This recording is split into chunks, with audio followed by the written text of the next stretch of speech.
I think there's very limited patient information for acute leukemias in general and for AML in specific, which is where I do most of my research. We have others doing a lot of ALL work. And what I think there's three big things that I would touch upon. One is there are a number of new molecular, immune, monoclonal antibodies options out there. So there is a lot of dogma within the community physicians to assume that nothing has moved in 40 years and nothing will move. And I think 4 years, 5 years ago, we would not have much to refute that. But today, if you attend the meeting this year or even last year, there's been a significant improvement in both outcomes as well as scientific research. So now we really have a better idea, not a complete idea, about the molecular pathways that are involved, the signal transduction proteins, and we have new molecules. I mean, it's almost an explosion of new molecules that even the experts sometimes are having a hard time keeping up. And the best part is that they're actually now translating into clinical benefit. So we're clearly seeing definitely improved response rates, but also improved survival and improved quality of life.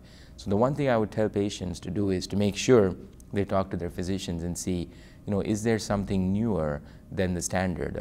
Is there some combination that could do better than the single agent that's approved?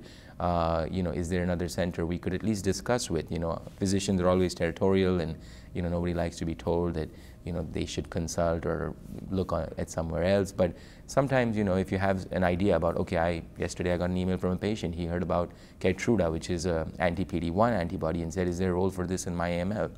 And the interesting thing is we are actually doing pilot phase 1 studies with this. So in his case, he's in remission, he's doing well, and I said, no, but I said, there is interest in this pathway, and maybe in 9 months, 10 months, if we find that this is a good drug, we may put it as maintenance once you're in remission. So a lot of times patients feel afraid to ask questions, but I think it's important to, at least if you have one or two specific questions, bring it up in a nice way with your physician. The others, that brings us to the second point. We're always limited, physicians, in time. We, especially in academic centers, we do a lot of research, there's a lot of meetings, talks, presentations. So what I tell the patients usually is, it's going to be impossible for me to answer 20 questions or 30 questions.